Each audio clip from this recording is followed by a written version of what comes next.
Hello, you are listening to Deeply Curious. My name is Cody Jensen, and joining me in our brand new Portland studio apartment in Portland, Oregon, is my beautiful wife, Sarah. Hello. We just made our cross-country road trip. Yeah. All the way from New York City to Portland, Oregon, taking the long way round. Yes. Taking the long cut. Mm-hmm. The long cut. To Portland. We spent like 26 days. Yes. Getting here. We've been here for a week. And so in this episode, we're going to talk about the travels, talk about that 26 days, and a little update of just what all we did, what we think about travel.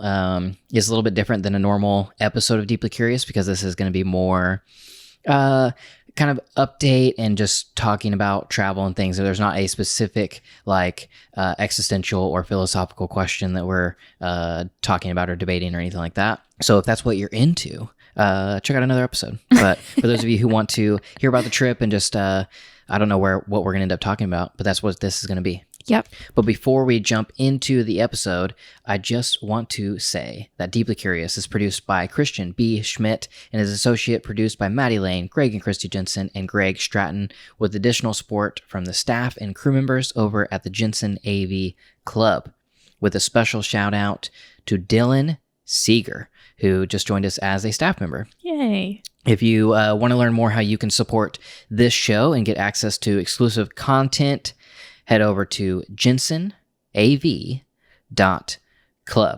Jensen AV Club is our Patreon page. If you've heard of Patreon, that's what it is. We just call it the Jensen AV Club. And you can check it out. Yes. And you can check it out by going to jensenav.club. Link is also in the show notes. So, we started our journey on June 15th. Yes. My parents, they drove from Oklahoma to New York City in 2 days, less than 2 days, really. Yeah. And showed up on June 14th at 5:45 p.m. And then you and your dad decided we should load the car that night, or the trailer. Yeah, we were like, I mean, you're already here. Let's start loading. So then we started loading, and we got almost everything into the trailer that night. Yeah. Which we were exhausted, and we were like, man, well, we have all the time in the world tomorrow. We could just do it tomorrow. And then the next day happened, and we started loading the rest of it that morning.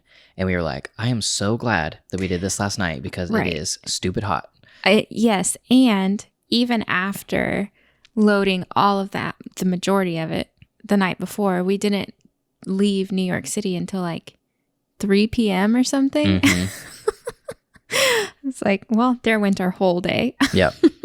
So we loaded up the trailer, got it all packed in, Yep. and then we drove 4 hours, the shortest drive of the trip, to Washington, D.C. Yes. AKA the capital of America. So we decided to go to Washington, D.C. Because my parents have actually wanted to do a family trip to Washington since we moved to New York 2 years ago, and we never really made it happen. So whenever we decided to do the road trip, and we invited my parents to go on the road trip, we're like, well, let's just go to D.C. first, and we'll kind of like put wrap up the family kind of vacay in Washington into the same thing. So we went there for 3 days first, and initial thoughts are, wow. Yes, I really loved DC. I think a lot more than I expected to. I expected it just to basically be like the political side of New York City. Like, I thought that's how it was going to feel.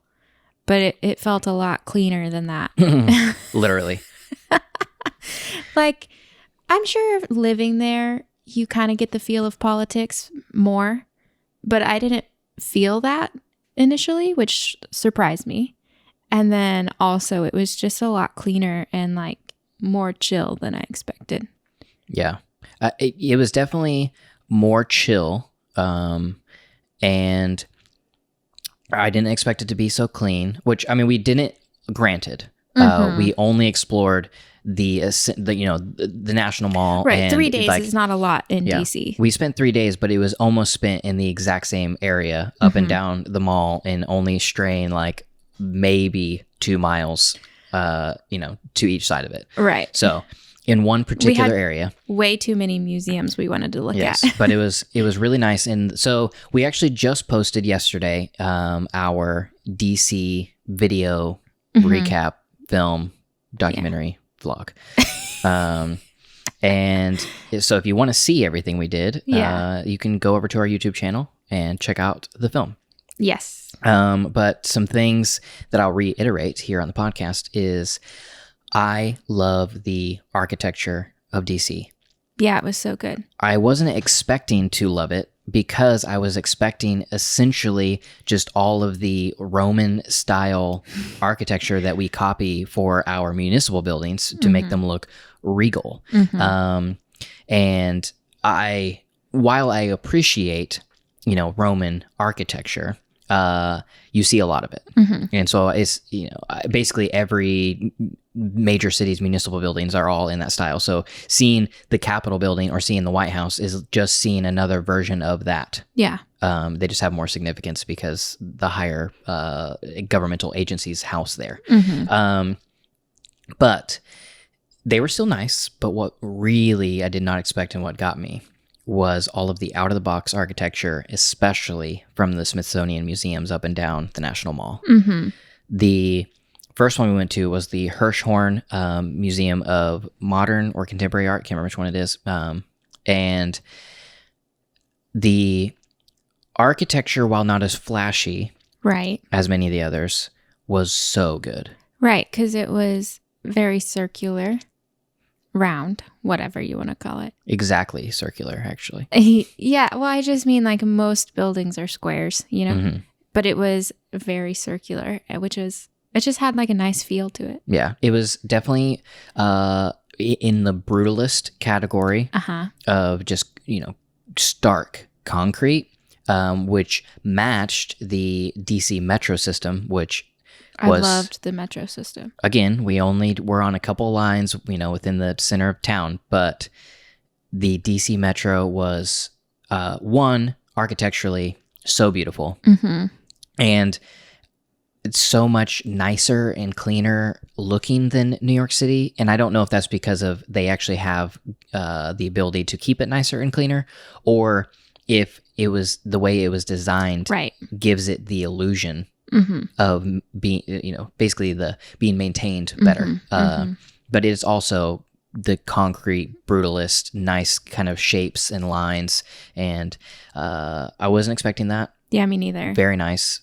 Secondly, the new trains, the 7 series trains, like they like to announce at every stop. Whoa. Yeah, they were incredible. I was like, I know that this style of train was one of the ones that New York City was kind of looking at that I'm pretty sure they rejected. Why did you reject it? Because they're really nice. So nice. Yeah. Anyway. Yeah. The metro system in DC versus New York is crazy different.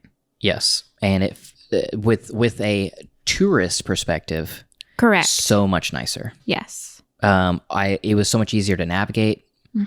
Anyways, every place I've been with a metro system so far has been better than New York City. So, but to be fair, New York has, London is very extensive. Yeah. I was going to say New York is obviously more extensive. Right. And it is. Yes.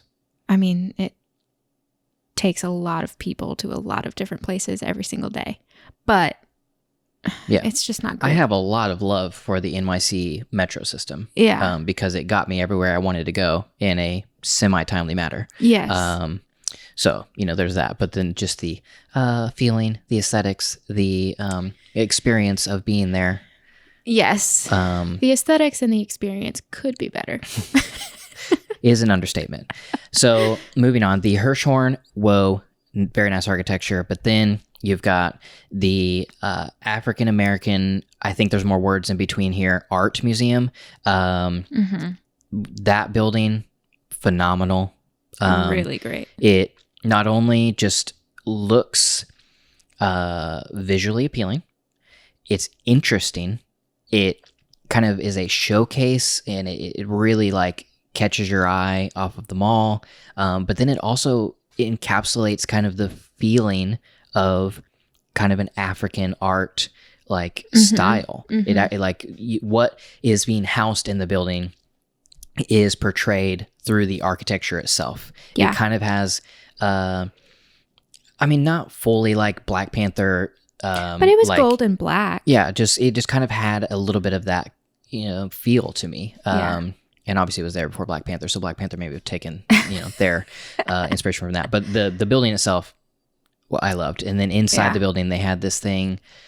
I can't remember what it was called. Some sort of like reflecting room. I was going to say contemplation room, something. Just this large room with 4 large benches in it with a giant circle hole in the ceiling with water raining down through the circle into a pool at the bottom, and it just vibrates just like a rain room. Yeah, just like ricochets. What do you call that? Reverberates off of all the walls. Each wall has a different quote from a different African American, I guess, activist or hero, icon. And so the quotes were really nice. But then just sitting there with the sound, it was really good. Real good. Yeah, DC was on all accounts surprising. I think for me. Yeah.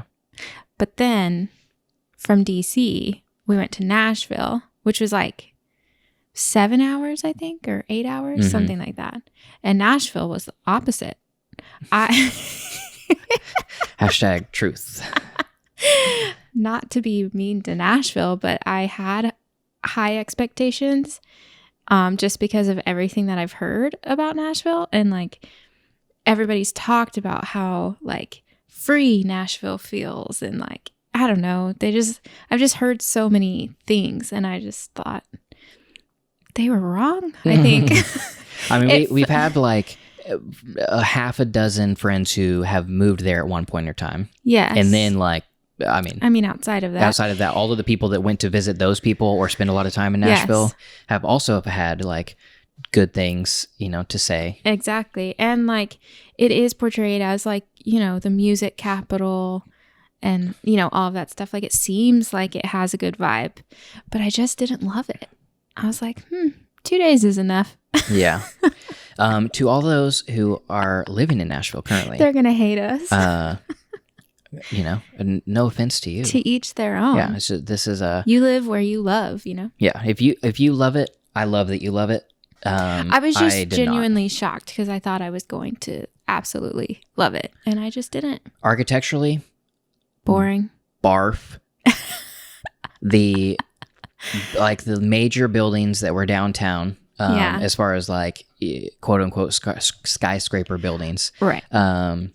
Were all built in the late 80s to early 90s, and they look it. Yeah, like the skyline was not great. Not a good skyline. The buildings were so uninspired. Also, I just have to throw it out there. It was freaking hot. Yeah. And it's, swampy and in the South, and like, that made it worse. Yeah, it did. But then just, I don't know. Sarah made an astute observation about Nashville when we left, and it rings true in the fact that we always thought that in Oklahoma we lived in the South. Yeah, I would always say like it's basically the South. Like the people's like Midwestern and Southern hospitality and food and beliefs and whatever are all very similar. So I just sort of was like, yeah, it's basically the South. And then we were in the South, and I was like, they're not even close to the same thing. No. There was like a very visceral feeling of I'm in the South. Yeah. Yeah. Now, Oklahoma is country for sure. But I guess I never realized, we all know America has a ton of different cultures. Yes. Like Trevor Noah, I've heard him say a couple times that the United States is 50 different countries just pretending to be one. Exactly. And it is very true. Every state has its own culture. Every, kind of quadrant of the states, America has kind of its own tonal feeling and things. But I never really realized the differences in like a Midwestern kind of culture, with Oklahoma, because with as country as it is, right, it's still not the South, right. And I don't even know if I can really articulate. Yeah, it's just a feeling. What it is. I mean, I can articulate this. I saw significantly more Confederate flags in the South than I do in Oklahoma. I see some in Oklahoma. Right. Every once in a while, you may see one. Right. It wasn't hard to find. Correct. In Nashville. Yes. And Confederate statues. Yes. And things like that, which I'm not saying that's indicative of everyone or, whatever, but like Nashville is a pretty progressive city. And you just feel it. You got yourself one of those lenses that constitutes as an invasion of privacy. Exactly. So we were looking at a Confederate statue. We didn't realize what we were looking at in the moment. We were reading the plaque. We were in downtown Franklin, Tennessee, and we were like, "Hey, look, let's go to that little center thing and look at whatever that is." So we're like looking at it, and so it's a statue to the Confederate Army. And I'm filming, and I have my large camera out comparatively. And a guy came up to us and said that exact phrase, that's the exact thing of that's how we started the conversation of, you got yourself one of those lenses that constitutes as an invasion of privacy. Mm-hmm. And I was like, okay. How do I respond? But then we just went about our way, and we're filming the surroundings and things. And I did film a lot of this, so this will I have video evidence to back up my impersonation. It is spot on. So we were looking at the statue, and then he comes up and he's like, "You know why they call him Chip?" Meaning the guy on the statue. I'm like, nope. He was like, because whenever the Daughters of the Confederate were putting that statue up at the inauguration or whatever, the statue, it fell over and it chipped a piece of his hat off. And so now all of us just call him Chip. Mm-hmm. And we're like, okay, this is amusing. This is funny. The Southern guy talking to us about the statue. But then he went in on, without us really saying anything, he just continued to tell us that, well, I'll tell you what, if they want to take this statue down, it's gonna have to go all the way to the Supreme Court. Yeah, because they want to take all these statues down for it to be politically correct or whatever. And I know you can't say some of this stuff, but if they want to take this statue down, they have to go all the way to Supreme Court. Because my question is, who actually owns this land? Is it the people who own the deed to the land? Or is it the people who take care of the land? And because in my opinion, it's the people who own the land and have the deed. And that is the Daughters of the Confederacy. They just gave the state, the city, the right to take care of it. So the city can't decide. It has to be the Daughters of the Confederacy that decide. So if they want to take this down, it's going all the way to the Supreme Court. Yeah, it was definitely like, it got awkward. We also talked about some other stuff with him, but I'll save it so you can actually hear him say it in the video. Yeah. I don't know how much is actually going to go in the video, but yeah. Yeah. It was quite an experience. It was. First day in Tennessee. And I was like, oh yeah. Gosh. One part that probably won't be in the video is he was talking to us about this photo of how he was like, you're a photographer, so you probably appreciate this. Over here in the Museum of the Archive of Franklin, Tennessee, there is a photo of them putting this statue up, and it's taken from the roof of the bank that's right behind you, and you can just see the whole square with all the people out here and the statue going up. And I bet you, if you talk to that bank and you get permission for you to go up on that roof of there, and you recreate this photo, I bet you would have an award-winning photo there. You'd have yourself a piece of history. Mm-hmm. And then he went on to tell us about some of the things that were in the original photo. See that statue right there? Okay, Yep. It's on top of that bank building. There's the old courthouse right over there. And if you blow the picture up, you can see all the old confeds all around there with their horses. And they've even got their keepees on, which if you blow it up, you can see them. It was really uncomfortable. I was like, But mostly it was just like all of it was unsolicited. Yeah. You know? I literally don't think I said anything. No. I just listened the whole time, like just standing there. Yeah. Just going on and on. And then we were like, okay, have a good day. And then right before we walked away though, he was like, hey, you know what? I actually have a picture of that picture on my phone. Do you mind if I show it to you? I could send it to you. You could put your phone number in my phone and I could send it to you. Yeah. And so then he spent a good couple minutes trying to find the picture. Then he finally showed it to us and he sent it to me. I have it.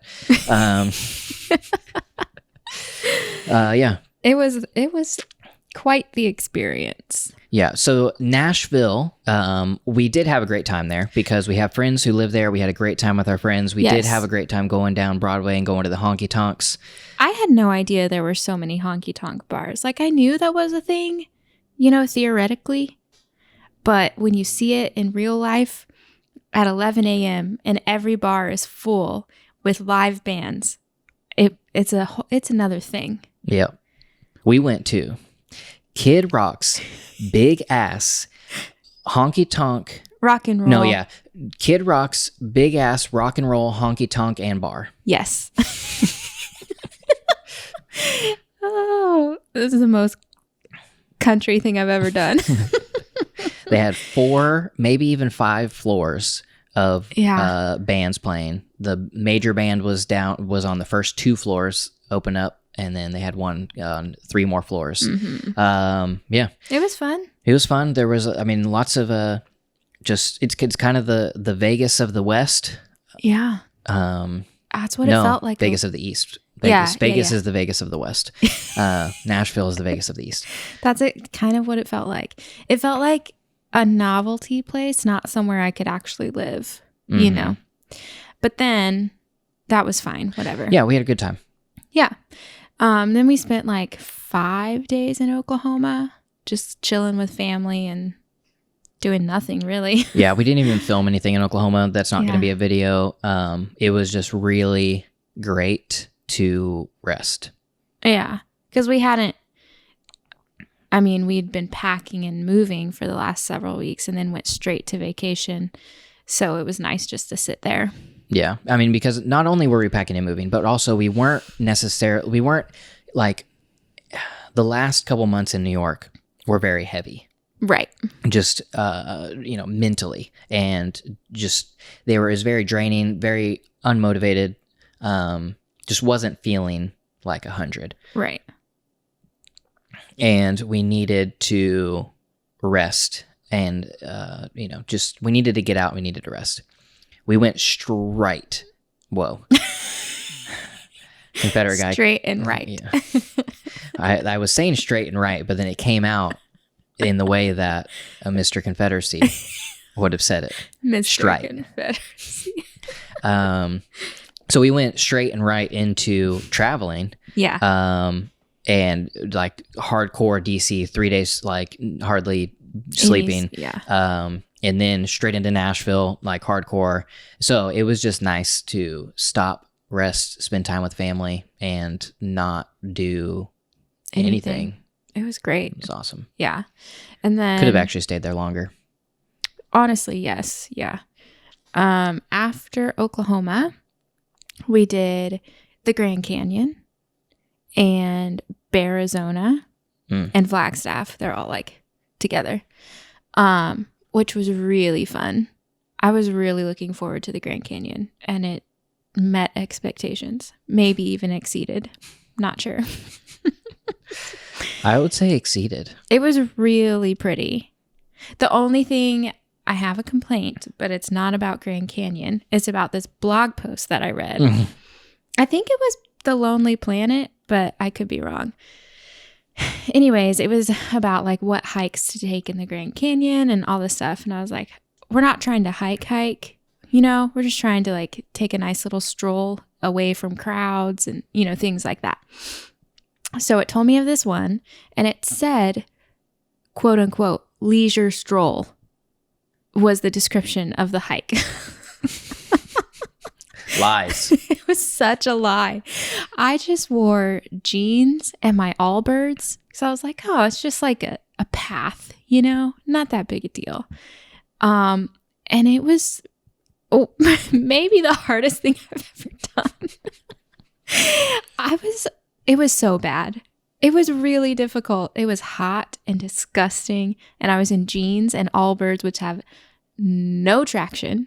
Mm-hmm. And we went how far? Maybe like 3/4 of a mile down. Well, that's what's funny is after we were done, we were like, oh man, it had to have been like a 3-mile round trip. And then we like get looking and it was literally 1.5 mile round trip. Yeah. It was less than a mile down and less than a mile back up. It was so hard. I thought I was going to die. And I was like, either I'm really, really out of shape, which, okay, you know, probably, or that blog post lied to me a little bit. And this is not a leisure stroll. The thing I didn't think about is that when you're going down, you have to go back up, you know, like that was, Mm-hmm. and it was really hard to get. There was a lot of switchbacks. It was difficult. I mean, it was probably worth it. I mean, Oh yeah, it was in definitely the worth end, I would say, yes, it was worth it. But You forget about the pain. You remember the experience. You got to see the ooh-ah point. except I was wearing jeans and Allbirds. Like I just wasn't prepared. So it was a Yeah, little but think bit. about that squirrel we met. That squirrel was fearless. You're correct. About almost all the way down. We were a few hundred yards probably away to where not all the way down to the bottom, to the ooh-ah point, as it was called. Yes. And there was this squirrel that was sitting in the middle of the path eating something. Mm-hmm. And we were like, well, look at that squirrel. Oh, it's cute. We'll take a photo right here before it runs away. Then we like walk up to it. But there were lots of signs warning us not to feed the squirrels because they carry diseases and blah, blah, blah. Yeah. So we don't want to have like a Cody Jensen fun run for the cure rabies. Race for the cure. Yeah. So we just like, all right, so now we need to keep walking even though this squirrel's in the middle of the path. Well, we walk literally right next to it. Didn't even pay attention to us. Yeah, it made us walk around it. I mean, it's like the pigeons in New York City. Yeah. Just sat there like, I ain't moving. You move. Mm-hmm. So we just walk by it. And then it proceeds to follow us the whole way entire rest of the way. down and would not leave us alone. We were like trying to sit there and take photos. And when we would sit down, it would climb a rock and come up right next to us. And be It like, almost climbed on your head a couple of times. yeah. And then we decided to have a Cliff Bar and rejuvenate from our 3/4 mile walk. And it was soon as it heard the rapper, It was terrifying. it was right next to you. Yeah. And we were sitting down. So it wasn't like at my foot. It was like at my shoulder on a at rock. your face. Yes. It was I like filmed it. as soon as I opened the wrapper, he was like, whoop, right there. Just look over. Hey, you got some for me? Please, Exactly. please. And I was like, I'm pretty sure people ignored those warning signs. Yes, this guy knows what a rapper is. It was terrifying. And then he followed us the whole way up. Not the whole way, but Well, he kept following us. Yeah, most of the way. Anyways, it was a little terrifying. Yeah, so I mean, totally worth it. Yeah. But the actual view from the ooh-ah point was very ooh, very ah. Yes. We got some great photos. Yeah. I got some actually really good photos of the squirrel. Yeah, you did. Some of my favorites. So And then we watched the sunset into the Grand Canyon, which was really pretty. And it was wild how hot it was and then immediately how cold it was. That was crazy. also, so that the Grand Canyon, you've seen photos. If you've never been, you've probably seen photos. Mm-hmm. It still can't capture it. No, it really can't. And I really appreciated the setup, I guess, that they have for you to like drive around. Yeah, they did a good job building the Grand Canyon. Yeah. No, I Wonder just mean like what they did with all that dirt. the lookout points that they Mm-hmm. set up for people to drive to and whatever. Because I've been thinking about this a lot, and I thought about it the majority of the second half of our road trip because it was all nature stuff. Mm-hmm. Grand Canyon and then the California coast and all of that stuff, about just like how humans tend to ruin nature and beautiful things, and like what responsibility we have in preserving nature, and like, I guess just kind of sacrificing the feeling that you get about taking a photo of something in order to preserve it. You know what I mean? I don't know if that makes any sense, but I've just been thinking a lot about like our responsibility as human beings within like travel and tourism and nature and stuff like that. Yeah. And basically how tourism plus Instagram Yes. creates over tourism. Yes, and it ends up ruining things. Yeah, and it makes things where people, they have to restrict access. You know, they we just watched the John Oliver episode he did on Everest. Yes. Yes. And about how because of money. Yes, and the bragging rights. The bragging rights, you know, the photos, and all of that, and basically how it is now being overclimbed. Yeah. And how you don't even really need to be an adequate climber to do it, because you just hire the Sherpas. You just pay the people. And they basically do everything for you. And the Sherpas say like 95% of people who go on this climb are not actually qualified to do it. But they can because, you know, money and, you know. But then it's like, that's how these people make a living. It's how I forget which country it was that was right there that gives out all the permits. Like Nepal, I think, and another one. Yeah, but one of them like gives out basically unlimited amounts of permits because it's making them a lot of money. And so like, what responsibility do those people and the people going to climb have? Like, right. Oh, capitalism runs everything. Oh, we're back on that. No, I think like tourism can be a good thing, you know? I really do truly think that, like bringing light to beautiful things and like, you know, whatever. I think that it's cool to discover new places in the world and all of that stuff, but like, I mean, it is an actual fact that human beings ruin everything, you know? like just too much walking on on grass, like kills it. And like, you know, or even just grass in general. Grass is not real. Grass is something that like we manufactured as far as lawns, not grasslands are obviously natural, but the idea of a lawn is all man. And then if you look into like how much energy, how much water, how much everything we use to maintain this thing that we're obsessed with called a lawn. Right. Yeah. It's insane. It's just, I don't know. It's interesting to think about your responsibility within, because I think travel is a really important part of life and definitely like a big part of my life. Like it's where I find a lot of meaning, is like seeing new things and, you know, whatever. But like, what is my responsibility within that? Not just like, what am I sharing with the world that is ultimately, you know, maybe like bringing more people to it, which can be a good or a bad thing, depending on how you look at it.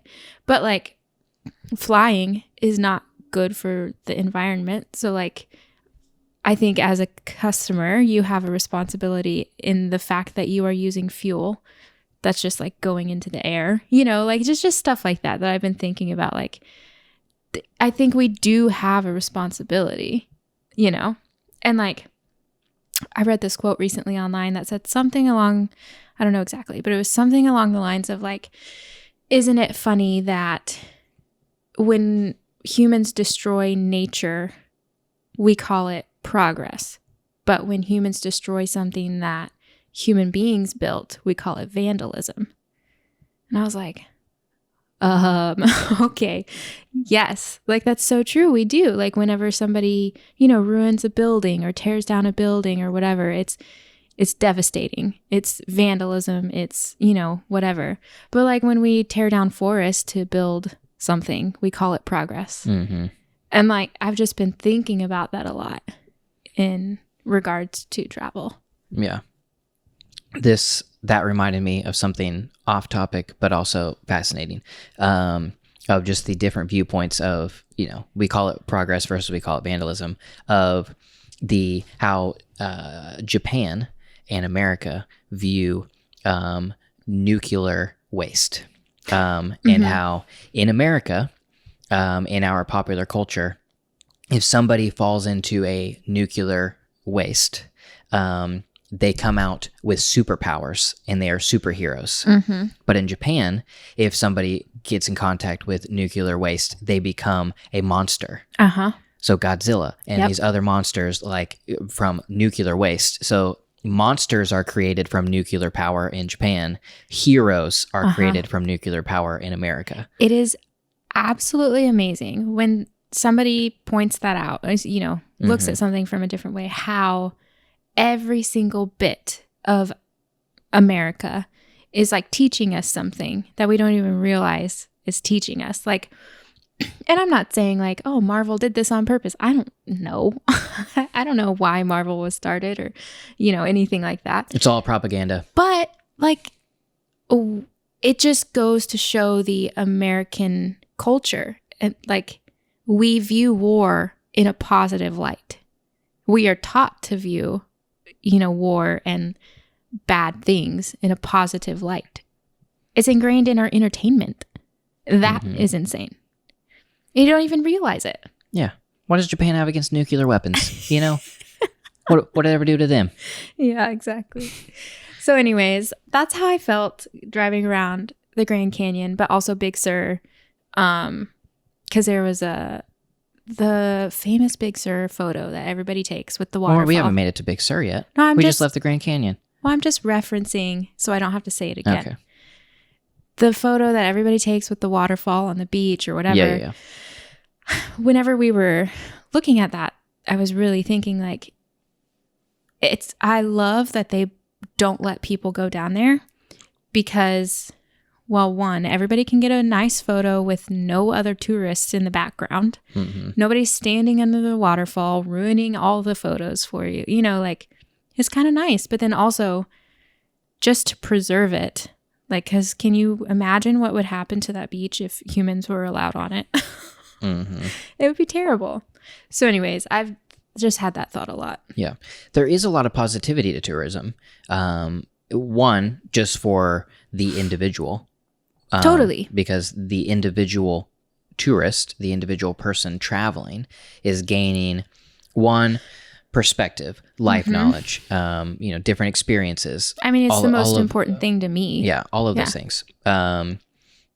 Plus, that person is also gaining education. Yes. In, you know, not always, but, you know, a bunch of people going to the Grand Canyon can learn about how the Grand Canyon was made and then how we are preserving it or how we are, you know, whatever, like everything about it. You know, and education is super important in that. Then also taking that education forth into life and, you know, gaining the more respect gained for nature, hopefully will lead to more thoughtful decisions in the future. Agreed. So, I mean, I think there is definitely, like, I would say more good comes out of tourism than bad. Yes. But I think that it is important for all of us to remain vigilant, remain cautious about how we travel, because of the detrimental effects that we can have for over tourism on nature, but then even also on local economies. Exactly. And different things like that. It's hard for me to say, like, if any one person ever has a responsibility for that, but then also maybe everybody has a responsibility in that. And then what responsibility does somebody like us in our field of showcasing different places to travel? Are we perpetuating, like, this idea but then also that's something that we cautiously and consciously do in our travel films, is like showing things in a real, authentic like manner, instead of the glorified come Right. here and take this amazing photo so that you can, whatever. Right. Yeah. I mean, I totally agree, but I guess mostly it just made me ask, like, okay, what's my part in that? Mm-hmm. Because I think, like, as conscious, is that the word? As intentional as we are, Mm-hmm. I do feel like you can always be better, And Yeah. I think, like, if I'm being totally honest, I'm not very cognizant of my actions and reactions as I want to be, like I get lost in my head and don't think about me outside of that. So I guess it just made me really question, like, should I or could I be doing something better? Mm-hmm. That's really it. Well, I mean, that gave me this idea of for something maybe you can maybe put on a t-shirt or something to remind you to leave nothing but footprints, take nothing but photos. I think that's pretty good. You think so? Yeah. Okay. I'll think about it. Anyways, so then when we left the Grand Canyon, which photos do not do it justice, even the photos I look back on that I took, I'm like, it's not quite the same. Like, it really is a very magical place. But we went to this place called Arizona, which is just like 30 minutes outside of Flagstaff. And it's a wildlife reserve where like animals live who can't survive in the wild or whatever. And you drive through and see they had wolves and bison and all kinds of things, reindeer. But mostly they had bears. Yes. And I love bears. Bears are my favorite animal, if you didn't know. Specifically polar bear, but then a grizzly bear is close second. And we just got to drive through and watch the bears taking baths in the lake and sleeping on top of rocks. And it was just so cute. Very cute. It was a highlight for sure. Yeah. So then from Grand Canyon, Arizona, we drove to LA. Mm-hmm. And we spent 2 days-ish in LA. And the first thing that we did was we went to the Getty Museum. By far my favorite part of the trip. The Getty had... Man, you could not stop filming. I couldn't. How could you not? That building... It's so beautiful. The whole grounds, just the gardens, the building, the gardens framing the building framing the gardens, everything. Yeah. It was so good. I mean, the art inside, adequate. Great. It was more than adequate. The art inside was worth seeing. Yeah. But, I mean, for me, the building itself was the art. It was the reason for going. It was the reason for staying. Yeah. It really was your favorite thing, I think. It was so good. It really was. The tile, how much tile was it? I cannot... 14,000 tons or something like that. Yeah, off the top of my head. I don't know. I say it in the video whenever that comes out. Okay. Because it was fresh, but all of the tile used to build the Getty was imported from Italy, mm-hmm. and you could tell. And it's it was just like all white and cream. Thousands of tons. It was so pretty. Yeah.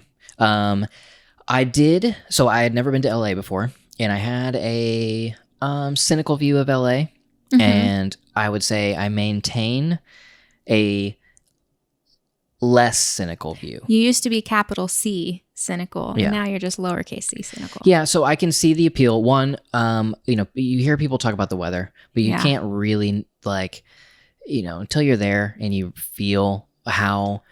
Southern California is a magical place. I'm pretty sure humans were designed to live in that weather. Yeah. I mean, you could, if you took us down to our bare essentials, to our nakedness, you could live there and be... Yeah. It was wonderful. It was I could see why you would live in that crappy of a city mm-hmm. to have that weather. Yeah. Secondly, there were parts of the city, Mm-hmm. like Venice, and things like that, that were way more appealing to me. Of like, if this was affordable, Mm-hmm. I could see why. I could see living here. I can see why other people live here. I can see why it's desirable. It's the thing that like always. The reason I always had a cynical view of LA was just the traffic, the driving, the highways. It's just such sprawl, and in no way do I want that to be a part of my daily life. But then just being there, you're like, well, I mean, depending on where you choose to live and where you choose to work, that doesn't have to be a part of your daily life. You can just live in that part of the city. You can basically live in a city that's in a city. A city in a city, yeah. And you don't really have to deal with that, but you have access to it anytime you want. So barring that I am making significantly more money, I could live there. Yeah. But I mean, I still don't have like a major desire to live there. But Right. I would say before, in just my perception, I was like, HE double hockey sticks, no. Remember the 90s? I do. Yeah, I think I see the appeal of LA. I'm still not quite ready to say I will entertain this idea, but I can see the appeal. Yeah. Because before I was like, HE double hockey sticks, no. And now I'm just like, hell no. Yeah. And then we spent a couple of days in Ventura, which is an hour outside of LA. So I lied earlier. The drive from LA to Ventura was actually our smallest drive. It was 1 hour. Yeah, but I don't really count it because it's only an hour. Yeah. Anyway, we have some friends who live in Ventura, so that's why we were there. And it's so just our like friends, a small. Yeah, Kyle and Cece, they own a co-working space there, so they invited us. One, we were going there in general, but they invited us while we were there to host a podcasting workshop, and we did that. Yeah, it was fun. It was super fun. There was like I was terrified the whole time. 15-ish people there. Yeah. So that was awesome. If you're listening to this and you were there, thanks for coming. Yeah. If you're listening to this and you weren't there, thanks for listening. So that was really good. But then Ventura was really, really cute. I really like Ventura. I've been there once before, a couple years ago. And You don't have to brag about it. I'm just saying She didn't invite me last time. I didn't, actually.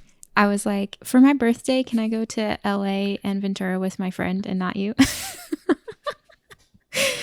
Anyways, I really like Ventura. It's just, a small beach town, though we cannot talk it up too much because they don't want too many people to move there and it become, a problem. But while I was there, I definitely thought about like, living there. It has a great vibe. I was basically, I never considered moving there because it's only a town of 100,000 people. Mm-hmm. But then while I was there, I was not opposed to it. A small beach town in California is very different than a small town in the middle of the country. You know? So it just has like a good vibe. And there's really great little beach towns all around it that are like 15 to 20 minutes away that have like cute coffee shops and delicious vegan food. And it's really fun. I like that place. We went surfing. Yeah, you did. So that was the first time I'd surfed in a couple of years, I guess. 2 years. And real hard. I'm still gonna be a surfer. Yeah. But I only got up once, unfortunately. Yeah. But progress. Yeah. I just don't quit. Yeah, it was a practice sesh. Mm-hmm. Just building up my skills. Yeah. It was super fun. Also, just the vibe of Southern California, small beach town. I was like, I think I'm made for this. Yeah. I'm not ruling out California as a future option to live. It's just weird because I don't want to live in any of the major cities in California. So I don't know what that would look like for us, Yeah. Also, it's hard to say like what I would do there for a work. Because I mean, I get you can still, obviously we still podcast, but like as far as like making videos, you can only make so many like specific like travel type videos in A place like that. But I guess the appeal would be that your cost of living is significantly lower, so then you can do a lot more traveling, and you just do that. But like those were like some things I was stewing over of like living there. But then also like I would have such easy access to LA for like all sorts of like connections and jobs and like things like that. Yeah, there's definitely some like pros, I feel like, to living in a beach town in California that I never would have really like entertained. Yeah. Because I've always been of the opinion that you should live in I wanted to live in a bigger city. But I do think California has a nice draw to it. We'll see. Yeah. I was never even like, never had any draw for California, but now spending a little more time there. Yeah. We were in California for 10 days, I think. 9 days. A long time. It was pretty awesome. So the very, very, very best part of California, holy cow. Yeah. Balls. Well, first. The drive. Well, first we visited Solvang, and I just want to... Oh, yeah, I totally forgot. I just want to, like, we don't have to talk about it, Okay, really. I take everything back. I'm going to say it again in a minute. Right after Ventura, we drove... It's like an hour more to a little Dutch town. Yeah. It's like a Denmarkian village. Yeah, there's like 6,000 people that live there, but over 1 million people visit it every year because it's like 18 or 1900s Dutch architecture. So like windmills and clogs and like, you know, that kind of vibe. And it's just like a Dutch town. And there's like official Dutch bakeries, and it's just really, it's cute. And it was founded by actual people from Denmark, not like some, American capitalists. They were like, oh, I know how we can make some money. Yeah, no, it's like legit. I mean, 3 Dutch immigrants. It's turned into a bit of that. A little bit. No, but it was actually founded and started from some Dutch peoples. Dutch immigrants who wanted to, that was their whole purpose, was to build a Dutch town in their new home. Yeah. So that's what they did. We were there for 2 days, almost, and it was really fun. Yeah, it was so highly cute. recommend checking it out. Yeah. It was, everything that you would expect from it. And more. So then, now, the best part of California. Yeah. Holy cow balls. Yeah. The drive from Ventura, Solvang, to San Francisco on the one up the coast was the most beautiful nature I mean, I think I've ever seen. Yeah. I think so. Like, I think I have not seen, I mean, Iceland is maybe uncomparable, but incomparable. Comparable. I don't know. I'm losing my words. Anyways. Iceland, absolutely beautiful. I've been to South Africa. That was also, at the time, the most beautiful nature I had ever seen. And South Africa probably still beats it, but Southern California coast is just happened. So it's fresh on my mind, and I'm like, yeah, that was way better, but actually it may have not been. But oh man, I'm just, it has to at least top compete. 3 at least. It was so beautiful. Big Sur was unlike anything I expected it to be. But then even just driving the coast, like outside of Big Sur. I mean, just literally just driving the one up and taking every single viewpoint or whatever the signs say, vantage point, and just going and seeing what's there was so beautiful. The water was so aqua. The trees and the grass and the foliage was so green with different shades and wildflowers all up and down the coast. It was very aesthetic. I mean, it's something. It was really beautiful. I think I didn't expect it. I had high expectations, and it surpassed those. Oh, yeah. I mean, definitely one of the best things we've done in our life. Oh, yeah.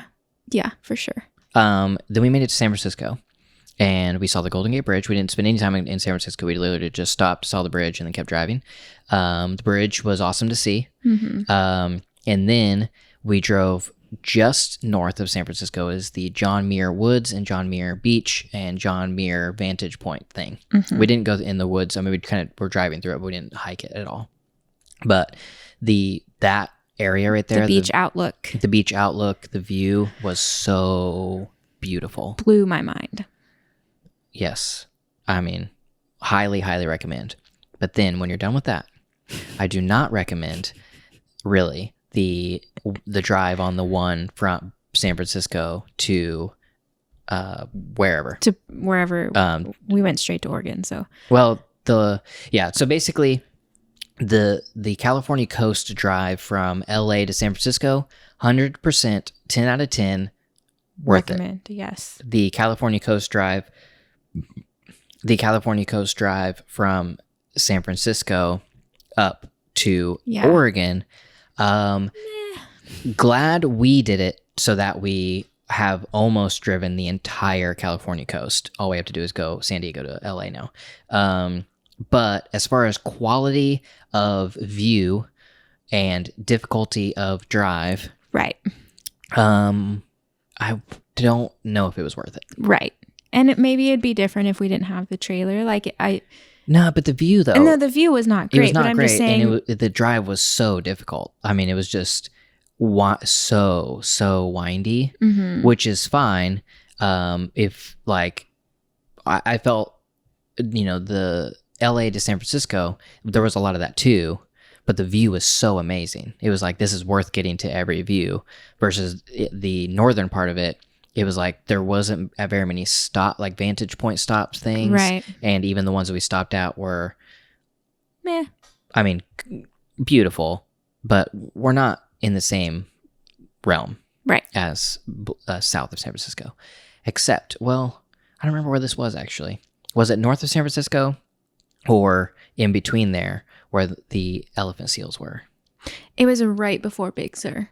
Okay. So right before Big Sur also, which adds bonus points to the coastal drive of Southern California.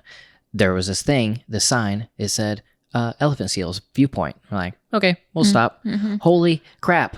It blew my mind. There was like hundreds of elephant seals. Yeah, it's like this beach that they've been coming to forever, pretty much. So they blocked off the beach. You can't go down there because they go onto the beach to molt, I guess. Molten mate. Yeah. And there were so many of them just sleeping out there. But here's the thing that I didn't really know about elephant seals. The boys are so ugly. Their nose thing, they make weird noises. But have you looked at them through a female elephant seal's eyes though? No. I mean, they would look at the nose on but that a female elephant seal just looks like a regular seal, but bigger. Females can get up to 1,800 pounds, and the male elephant seals get up to 6,000 or 5,000, something like that. Can neither confirm nor deny. I read the sign. Well, I read it too, but I don't know. I think it's 5,000. Yeah. Wild to think about. That is a lot of blubber, Mm-hmm. And that's another thing that I don't understand about seals now, watching them. So they were all up on the beach sleeping. And then when they wake up, they have to maneuver to the beach, to the water. Flounder. Yeah, but they can't walk on their fins. So they're just it's like they have no front legs and they're just bouncing. But they're so heavy that they could only bounce maybe 2 or 3 times before they had to take a break. And they'd lay there just defeated for a minute. And then they'd take 2 or 3 more bounces and then fall over. And it took them 5 minutes to get to the water. And I was like, what in nature makes an animal come up on land that they can't really maneuver on to sleep and molt and whatever? Mm-hmm. And it just seems like so much work. It was weird to watch. It was. But it was really cool. It was like nature's Netflix and chill. Yeah. Molten mate, Yes. Hey girl, you want a molten mate? Oh, we did watch a couple of the boys fighting though. Oh yeah. And that was crazy. They were making each other bleed. Mm-hmm. They were literally biting with their each other. Tusks.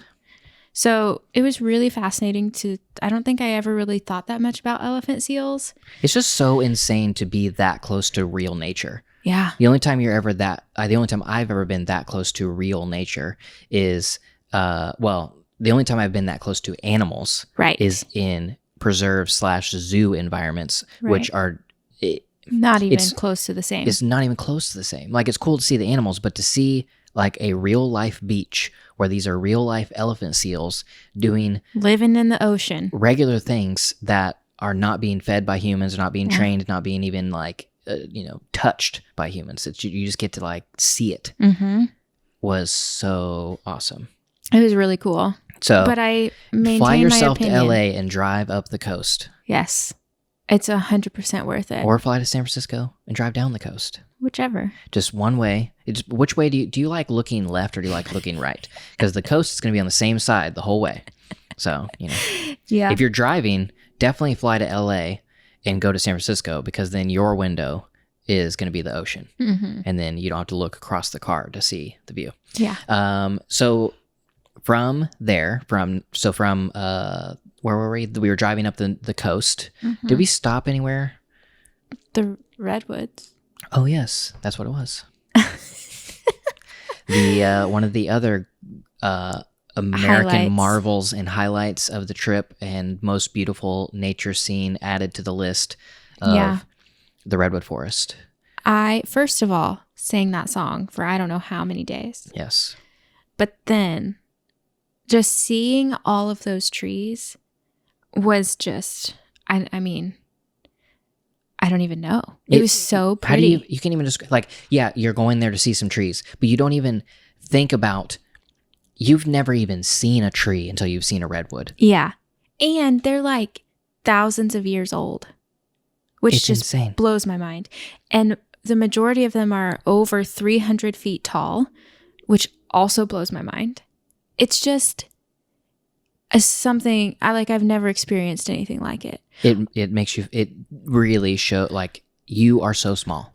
Yes. So small. Like whenever you're taking photos of the redwoods, it's like, dang, those trees are big. But then like if somebody walks in front of you and you take a photo with a person you're like, in the redwoods, you're like, oh. oh my gosh. Yeah. It was absolutely mind blowing. But the other thing is like, there was something in the redwoods that my body did not like. I got like within an hour, my throat, it like hurt to swallow, and like I couldn't breathe very well. There was something in the redwoods that I think it was just overwhelmed with beauty. yeah. You were just like, couldn't take It was really hard. It kind of hurt a little bit, but absolutely worth it. Like if we had stayed longer, I probably would have had to take some sort of medicine or something, but I didn't need a to. neti pot. Yeah. Yeah. 10 out of 10. Saw some elk. Oh yeah. Like real life. Up Yeah. and close elk. Yeah. That, which was exciting, but also not that exciting because basically they're big deer and we've seen deer our whole life. And so you're like, Yeah. hey, look, it's a bigger deer with like different horns. Yeah, but prettier fur. Yeah. No offense to deer. It was great to see the elk, but it's nothing like seeing an elephant seal. Yeah, completely different. But I've also been landlocked like for most of my life with no marine Yep. life around me. So Very different. maybe other people. It's like whenever you see Chinese tourists just marveling over squirrels. Yeah. I don't even know if there has to be squirrels in China, but for some reason when you see Chinese tourists, they love the squirrels. Yeah. I mean, I get it. The Grand Canyon squirrel was pretty awesome, but like, It is funny though. Like something it's that funny. you just see every single day in your backyard. Somebody else is like, oh, whoa, what is this thing? Yeah, and then from the Redwoods, we continued up the coast and then on our way to Portland. And now Yeah. we have arrived where we have moved into our apartment. We have been setting it up.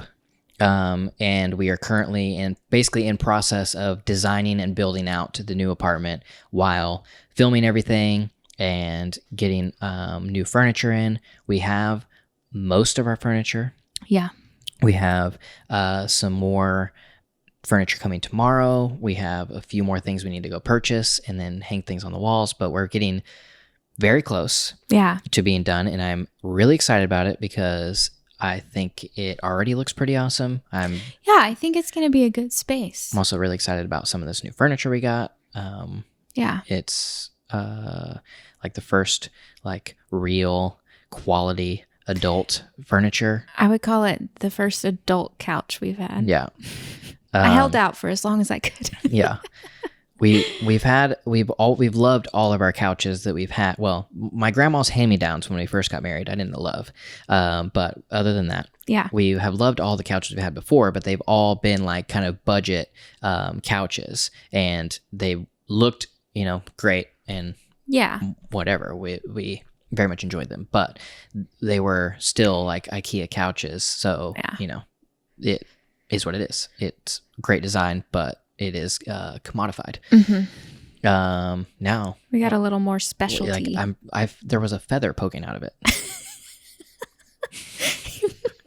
I mean, if that ain't adult, I don't know what is.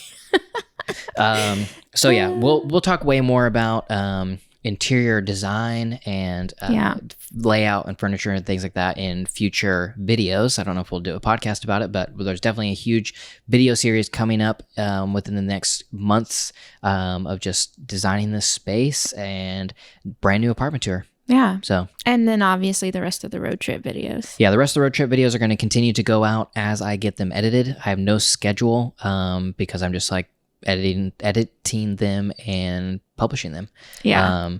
So just kind of doing what we can when we can while we're settling into a new place. So Washington D.C. is out now, and the next one will be Nashville, and you can confirm that guy's accent. You can confirm how amazing my Southern accent is, my impression.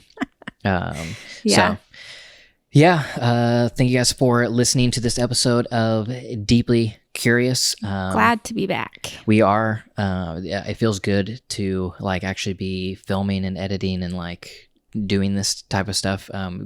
Vacation was amazing, but I'm glad to be like kind of getting back in the flow. Yeah. And I was wondering if I was ever going to want to do this, like, because there was like a few weeks in there that I was like, I don't care about doing anything. Like, I don't want to film. I don't want to edit. I don't want to do anything. And I was kind of like, I wonder if I'm like, is it ever going to come back? Is it ever going to come back? And then like it started to come back where I was like, man, yeah, I want to get started doing some stuff. Some inspiration came. Yeah.